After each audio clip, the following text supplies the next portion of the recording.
અકસ્માતની વધી રહેલી ઘટનાઓ વચ્ચે સુરતના પલસાણા વિસ્તારમાં ટ્રક ચાલકે મોપેડ સવારને અડફેટે લેતા ગંભીર રીતે ઘવાયેલા મોપેડ સવારનું હોસ્પિટલના બિછાને ટૂંકી સારવાર બાદ મોત નીપજ્યું હતું।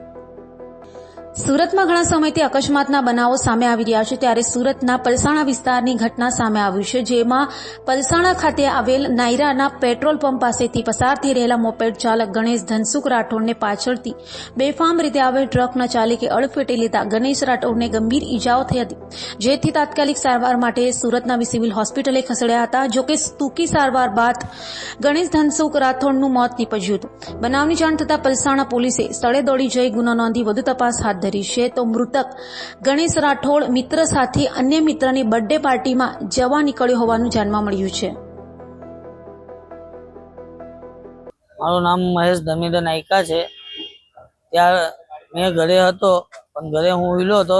ત્યારબાદ મારો ભાઈ ઘરે જ હતો ને ઘરે મારા ભાઈને પેલી છોકરીઓ બોલાવા આવી, તો મારી મમ્મી પણ ત્યાં જ હતી। મારી મમ્મીએ પણ ના પાડ્યું એને નહીં લઈ જાઓ, તો પણ પેલી છોકરી 2-3 વાર મારા ઘરે આવી, એને લઈ ગયા કે મારી બર્થડે છે, કે આપણે ફરીને આવીએ, ઉધના જવાનું છે એમ કરીને ડાયરેક્ટ એ લોકો આપણે પલસાણા હાઈવે પર લઈ ગયા ને એના પલસાણા હાઈવે પર ગાડી ડ્રાઇવિંગ આવડતી નથી, હાઈવે પર કોઈ દિવસ ડ્રાઇવિંગ કરી બી નથી।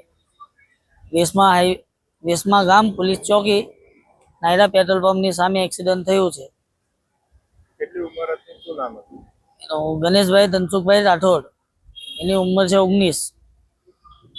શું હવે તમારી માંગ છે? ટેમ્પો ચાલક ભાગી ગયો છે?